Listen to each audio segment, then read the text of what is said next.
ನೀವು ಮಾಡಿದ ಕರ್ಮ ಒಳ್ಳೆಯದಾದರೆ ನಿಮಗೆ ಒಳ್ಳೆಯದಾಗುತ್ತೆ. ಅದೇ ನೀವು ಇನ್ನೊಬ್ಬರನ್ನ ಮೋಸ ಮಾಡಿದಿರೋ, ಇಲ್ಲ ಚೀಟ್ ಮಾಡಿದ್ರೋ, ಅಲ್ಲ ಬೇರೆ ಏನಾದರೂ ಮಾಡಿದರೆ ನೀವೇನು ಮಾಡಿರ್ತೀರೋ ಅದೇ ರಿಟರ್ನ್ ನಿಮಗೆ ಬರುತ್ತೆ. ಕಾಲಚಕ್ರ ತಿರುಗಿದಂಗೆ ಈಗೇನೋ ಚೆನ್ನಾಗಿರುತ್ತೆ, ಮೋಸ ಮಾಡಿದ್ವಿ, ನಾವು ಗೊತ್ತಿಲ್ದಂಗೆ ನಾವು ಮಾಡಿದ್ವಿ ಅಂತ. ಇದು ಪ್ರಪಂಚ ಶಕ್ತಿ ಕೇಳಿಸ್ಕೊಂಡಿರುತ್ತೆ, ಕಂಡಿರುತ್ತೆ. ಮೇಲೆ ಒಬ್ರು ಕೂತಿದ್ದಾರೆ, ಅವ್ರು ನೋಡ್ತಿದ್ದಾರೆ ಅಂತ ಅನ್ನೋದು ನಿಜವಾದ ವಿಷಯ.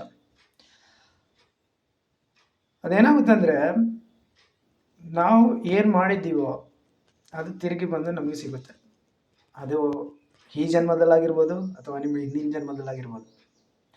ಅದು ತಿಳ್ಕೊಬೇಕು ಅಂತಂದರೆ ಅದರ ಹಿಂದೆ ಸುಮಾರು ದೂರ ಪ್ರಯಾಣ ಮಾಡಬೇಕಾಗುತ್ತೆ. ಕೆಲವೊಂದು ವಿಷಯಗಳನ್ನ, ಕೆಲವೊಂದು ವಿಚಾರಗಳನ್ನ, ಕೆಲವೊಂದು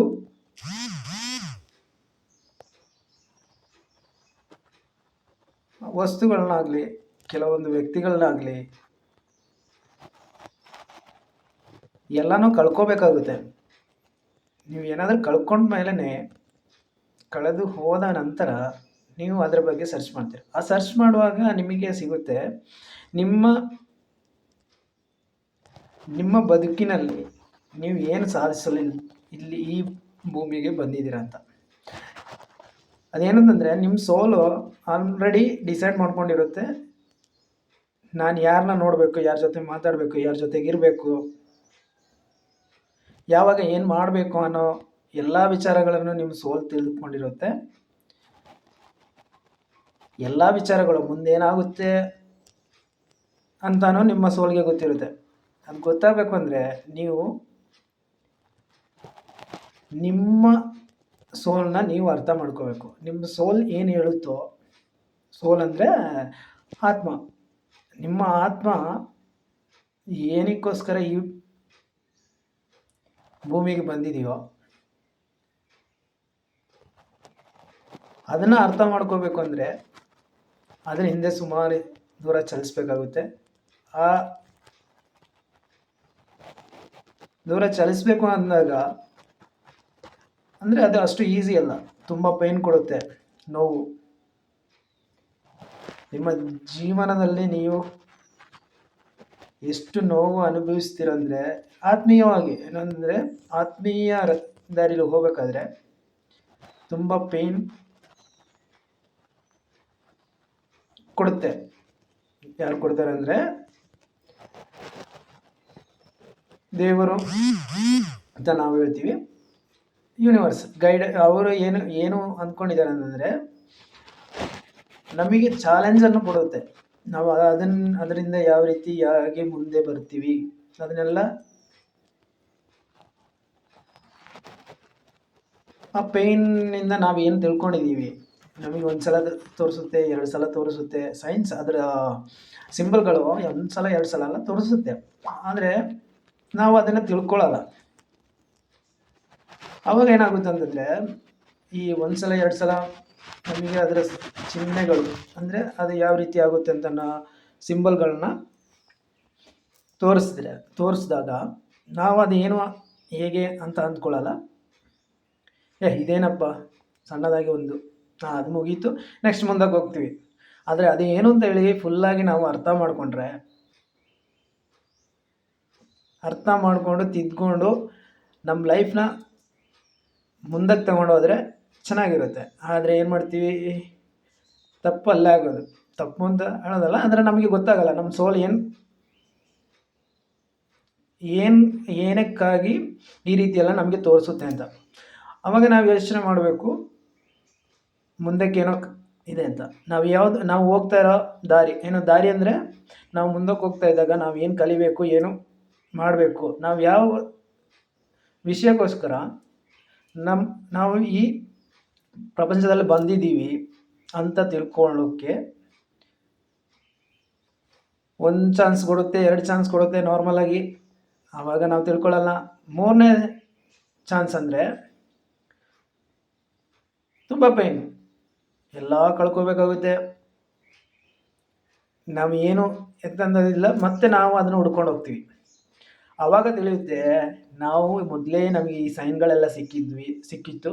ಆಗ ಅದರಿಂದ ಹೋಗಿದ್ರೆ ಅಂದರೆ ಫುಲ್ಲಾಗೆಲ್ಲ ಎಲ್ಲ ಇದು ಮೇಂಟೈನ್ ಮಾಡಿಕೊಂಡು ಅದನ್ನ ಬಗ್ಗೆ ತಿಳ್ಕೊಳ್ಳಿಕ್ಕೆ ಇಚ್ಛೆ ಮಾಡಿದರೆ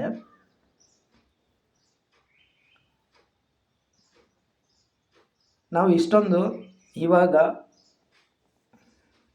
ಪೇಯ್ನ್ ಅನುಭವಿಸ್ಬೇಕಾಗಿಲ್ಲ ಅಂತ ಅನಿಸುತ್ತೆ. ಆದರೆ ನಾವು ಏನು ಅಂದ್ಕೋಬೇಕು ಅಂತಂದರೆ ನಾವು ಸಾಧಿಸೋದಷ್ಟು ಈಸಿ ಅಲ್ಲ. ಯಾವುದೇ ಒಂದು ವಿಚಾರ ಆದರೂ ನಾವು ಎಷ್ಟು ಕಷ್ಟಪಡ್ತೀವೋ ಅಷ್ಟು ಬೆಳೀಲಿಕ್ಕೆ ಸಾಧ್ಯ. ಅದು ಮೊದಲು ತಿಳ್ಕೊಳ್ಳಿ. ಕಾರಣ ಅಂತಂದರೆ ಇದು ಸ್ಪಿರಿಚುವಲ್ ವೇಗೆ ಟ್ರಾನ್ಸ್ಫರ್ ಆಗಬೇಕಂದ್ರೆ, ನಾರ್ಮಲ್ ಲೈಫಿಂದ ಸ್ಪಿರಿಚುವಲ್ ವೇಗೆ ಟ್ರಾನ್ಸ್ಫರ್ ಆಗಬೇಕು ಅಂತಂದರೆ ತುಂಬ ನೋವುಗಳು ಅನುಭವಿಸ್ತೀರ.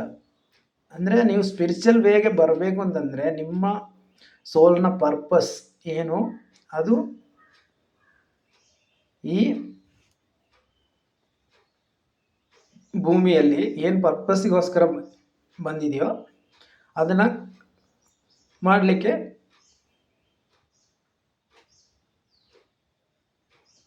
ನಾವು ತಯಾರಾಗ್ತೀವಿ.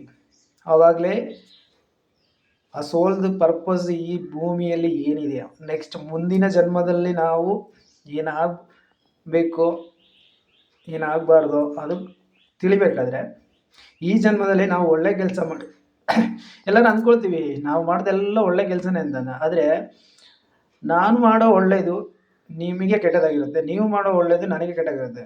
ಆದರೆ ನೀವು ಮಾಡೋ, ಈಗ ಉದಾಹರಣೆಗೆ ಏನು ಅಂತಂದರೆ, ನನ್ನ ಬಲಭಾಗ ಅನ್ನೋದು, ನೀವು ನನ್ನ ಎದುರಿಗೆ ನಿಂತ್ಕೊಂಡಿದ್ದೀರಿ ಅಂದರೆ ನನ್ನ ಬಲಭಾಗ ಅನ್ನೋದು ನಿಮ್ಮ ಎಡಭಾಗ ಆಗುತ್ತೆ. ಹಾಗಾದರೆ ಅವರವರ ರೀತಿಯಲ್ಲಿ ಅದು ರೈಟ್. ಆದರೆ ಪ್ರಪಂಚದಲ್ಲಿ ಇರುವ ದೈವಿಕ ಶಕ್ತಿ, ಪ್ರಪಂಚ ಶಕ್ತಿ ಅಂದರೆ ಯೂನಿವರ್ಸ್ ಏನು ಅಂದ್ಕೊಂಡಿರುತ್ತೆ, ಅವರೊಂದು ಗೈಡ್ ಮಾಡಿರ್ತಾರೆ. ಮೊದಲೇ ನಾವು ಹುಟ್ಟೋದಕ್ಕಿಂತ ಮುಂಚೆನೇ ನಾವು ಏನಾಗಬೇಕು, ಏನಾಗ್ತೀವಿ, ಏನು ಅಂತ ಅಂದ್ಕೊಂಡು ಎಲ್ಲ ಒಂದು ಕ್ರಿಯೇಷನ್ ಅಲ್ಲ ಆಗ್ಬಿಟ್ಟು ಆ ಸೋಲ್ಗೆ ಗೊತ್ತಿರುತ್ತೆ ನಾನು ಯಾರ ಮನೇಲಿ ಇರಬೇಕು, ಯಾರ ಮನೇಲಿ ಹುಟ್ಟಬೇಕು ಎಲ್ಲ. ಉದಾಹರಣೆಗೆ ಹೇಳೋದಾದರೆ, ಈಗ ಅಂಬಾನಿಯವರು ಹುಟ್ಟಿದ ದಿನನೇ ಎಷ್ಟು ಮಕ್ಕಳು ಹುಟ್ಟಿದ್ದಾರೆ? ಲಕ್ಷಾಂತರ ಮಕ್ಕಳು ಹುಟ್ಟಿದ್ದಾರೆ. ಅಂಬಾನಿ ಹುಟ್ಟಿದ ದಿನನೇ, ಹುಟ್ಟಿದ ಟೈಮಿಂಗ್ಸ್, ಹುಟ್ಟಿದ ಸೆಕೆಂಡ್, ಮತ್ತು ಅವ್ರದ್ದೇ ಈ ರಾಶಿ ನೋಡೋದಾದರೆ ಅವ್ರದ್ದೇ ನಕ್ಷತ್ರ ಎಲ್ಲ ಸೇಮ್ ಡಿಟೋ ಆಗಿರುತ್ತೆ.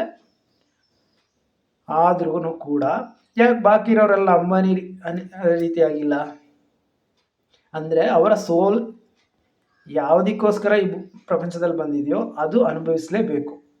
ನಾವು ಯಾರ ಮನೆ ಇದು ಮೊದಲೇ ಆಗಿರುತ್ತೆ, ಫಿಕ್ಸ್ ಆಗಿರುತ್ತೆ. ನಾವೇನು, ಎಲ್ಲಿ, ಯಾವಾಗ, ಯಾರ ಜೊತೆ, ಹೇಗೆ ಅಂತ ಹೇಳ್ಬಿಟ್ಟು ನಮ್ಮ ಸೋಲ್ಗೆ ಗೊತ್ತಿರುತ್ತೆ. ಆ ಸೋಲ್ ಯಾರಲ್ಲಿ, ಯಾರ ಜೊತೆ, ಯಾವಾಗ, ಹೆಂಗೆ ಇರಬೇಕು ಅಂತ ತಿಳ್ಕೊಂಡು ಅದು ಪ್ರಪಂಚಕ್ಕೆ ಬರುತ್ತೆ. ಅದನ್ನು ತಿಳ್ಕೊಳ್ಳಲಿಕ್ಕೆ ಟ್ರೈ ಮಾಡಿ. ಆದಷ್ಟು ನಿಮ್ಮ ಸೋಲ್ ಪರ್ಪಸ್ ಏನು ಅಂತ ತಿಳ್ಕೊಳ್ಳಿಕ್ಕೆ ಟ್ರೈ ಮಾಡಿ. Best of luck all.